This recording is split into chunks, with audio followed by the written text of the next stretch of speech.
could just go work at an ad agency and I could walk in, sit at a desk and do a job where nobody's gonna come up to me and go, hey, you fat whore, your work sucks, like what happens to me on YouTube.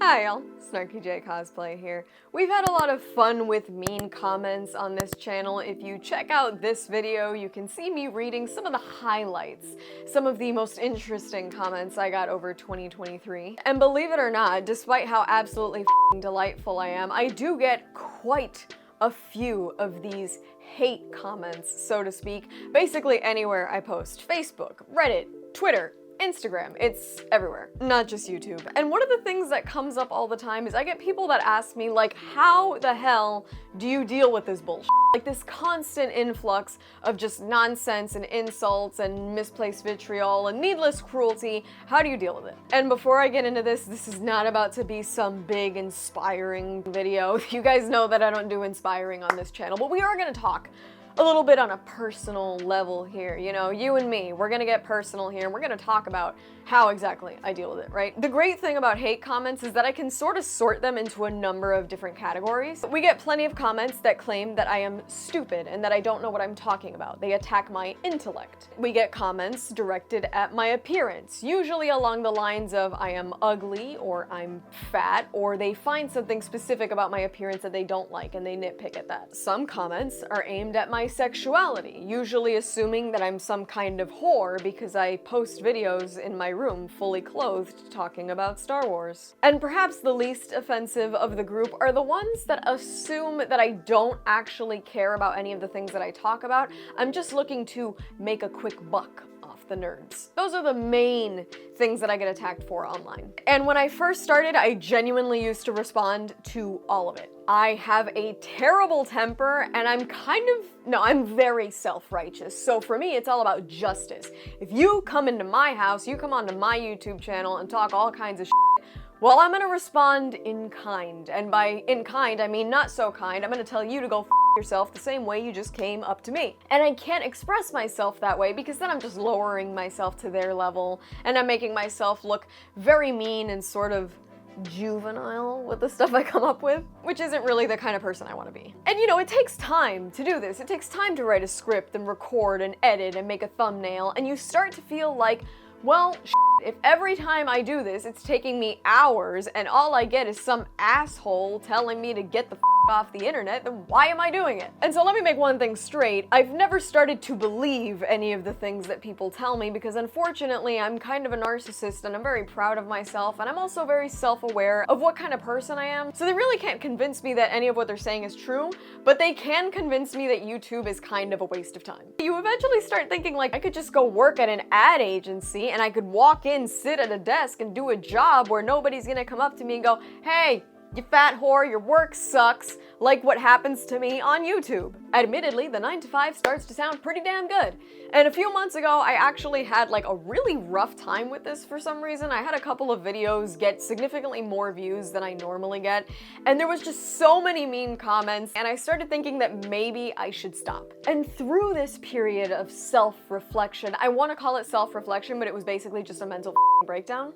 Leave Brittany alone!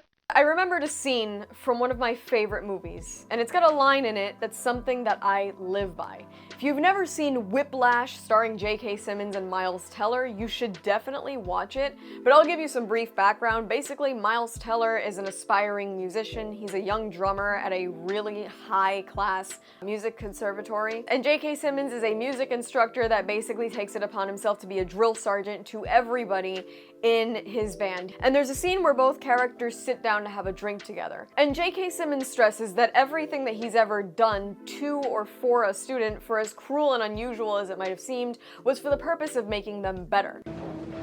But is there a line? You know, maybe you go too far and you discourage the next Charlie Parker from ever becoming Charlie Parker. And he refers to one of the greatest saxophonists and composers of all times, Charlie Parker. J.K. Simmons says, No, man, no. Because the next Charlie Parker would never be discouraged. Yeah. The reason that this line appeals to me is that the next Charlie Parker would never be discouraged because he believes in what he's doing too much and he's too passionate about what he does to let himself be discouraged by anybody else. When I started doing YouTube, you can go back and look at some of my videos. I was doing them all with the help of my dad. I needed him to be there recording. I also needed him to be sitting behind the camera so that I could have somebody to look at. My editing was really choppy, and I honestly was very stiff on camera because I still felt uncomfortable with myself.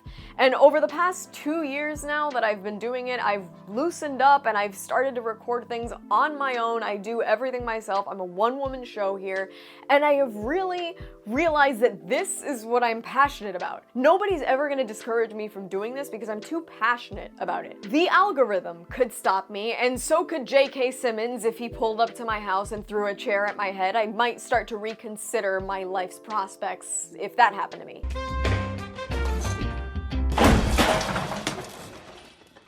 Why do you suppose I just hurled a chair at your head, Neiman? The YouTube algorithm is the only thing that I would let tell me it's time to get off YouTube. It's not gonna be some asshole that doesn't want to look at me. It's not gonna be some dweeb that thinks I'm not good at what I do. And it's definitely not gonna be some prick that thinks I'm too fat to be Catwoman. I'm gonna do what I want to do. There's two big things at work here.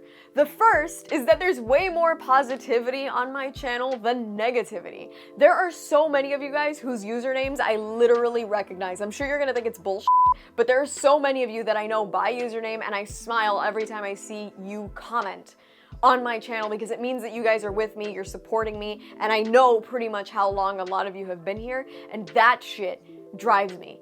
And the other one is honestly that I'm a big enough narcissist that I am fueled by spite. You're gonna have to block me or delete YouTube and move to a farm because I'm gonna make it my effort to be as much in the present, in your face, in public as possible. Again, I'm not saying I'm gonna be the next Charlie Parker of YouTube. There's plenty of creators that probably do it different, if not better, but I am gonna be the first Snarky J, and I think that that definitely counts for something. And that's all from me. I've been Snarky J. Thank you so much for watching. Please don't forget to like and subscribe. For more Snarky J, be sure to check me out on Instagram, and if you'd like to support this channel and my content creation, please consider subscribing to my Patreon. It would really help me out, and you could get access to some really nice exclusive photo shoot content in the process. I'll add links to both in the description below, and let me know your thoughts about dealing with online negativity in the comments below.